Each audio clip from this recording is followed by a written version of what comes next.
በስመ አብ ወወልድ ወመንፈስ ቅዱስ አሐዱ አምላክ አሜን። ኦሪት ዘፍጥረት ምዕራፍ 4 አዳምም ሚስቱን ሔዋንን አወቀ፣ ጸነሰችም፣ ቃየንን ወለደች። እርሷም ወንድ ልጅ ከእግዚአብሔር አገኘሁ አለች። ደግሞም ወንድሙን አቤልን ወለደች። አቤልም በግ ጠባቂ ነበረ፣ ቃየንም ምድርን የሚያርስ ነበረ። ከብዙ ቀን በኋላም ቃየን ከምድር ፍሬ ለእግዚአብሔር መሥዋዕትን አቀረበ። አቤልም ደግሞ ከበጎቹ በኵራትና ከስቡ አቀረበ።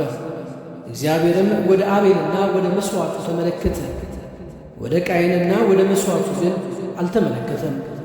ቃየንም እጅግ ተናደደ፣ ፊቱም ጠቆረ።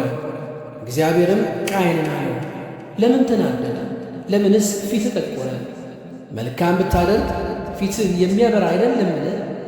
መልካም ባታደርግ ግን ኃጢአት በደጅ ታደባለች፣ ፈቃዷም ወደ አንተ ነው፣ አንተ ግን በእርሷ ንገሥባት።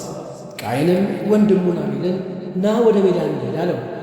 በሜዳም ሳሉ ቃየን በወንድሙ በአቤል ላይ ተነሳበት፣ ገደለውም። እግዚአብሔርም ቃየንን አለው፣ ወንድምህ አቤል ወዴት ነው?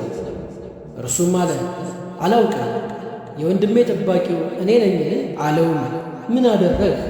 የወንድምህ የደሙ ድምፅ ከምድር ወደ እኔ ይጮኻል። አሁንም የወንድምህን ደም ከእጅህ ለመቀበል አፏን በከፈተች በምድር ላይ አንተ የተረገምህ ነህ። ምድርንም ባረስክ ጊዜ እንግዲህ ኃይሏን አትሰጥህም፣ በምድርም ላይ ኮብላይና ተቅበዝባዥ ትሆናለህ። ቃየንም እግዚአብሔርን አለው፣ ኃጢአቴ ልሸከማት የማልችላት ታላቅ ናት። እነሆ ዛሬ ከምድር ፊት አሳደድኸኝ፣ ከፊትህም እሰወራለሁ፣ በምድርም ላይ ኮብላይና ተቅበዝባዥ እሆናለሁ፣ የሚያገኘኝም ሁሉ ይገድለኛል። እግዚአብሔርም እርሱን አለው፣ እንግዲህ ቃየንን የገደለ ሁሉ 7 እጥፍ ይበቀልበታል። እግዚአብሔርም ቃየንን ያገኘው ሁሉ እንዳይገድለው ምልክት አደረገለት። ቃየንም ከእግዚአብሔር ፊት ወጣ፣ ከዔድንም ወደ ምሥራቅ በኖድ ምድር ተቀመጠ። ቃየንም ሚስቱን አወቀ፣ ጸነሰችም፣ ሄኖህንም ወለደች። ከተማም ሠራ፣ የከተማይቱንም ስም በልጁ ስም ሄኖህ አላት። ሄኖህም ጋይዳድን ወለደ፣ ጋይዳድም ሚኤልን ወለደ፣ ሚኤልም ማቱሳኤልን ወለደ፣ ማቱሳኤልም ላሜሕን ወለደ። ላሜሕም ለራሱ 2 ሚስቶችን አገባ። የአንዲቱ ስም ዓዳ፣ የሁለተኛይቱ ስም ሴላ ነበረ። ዓዳም ያባልን ወለደች። እርሱም በድንኳን የሚቀመጡት የዘላኖች አባት ነበረ። የወንድሙም ስም ዩባል ነበረ። እርሱም በገናንና መለከትን ለሚይዙ አባት ነበረ። ሴላም ደግሞ ከናስና ከብረት የሚቀጠቅጥ ዕቃ የሚሠራውን ቱብላቃይንን ወለደች። የቱብላቃይንም እህት ናዕማ ነበረች።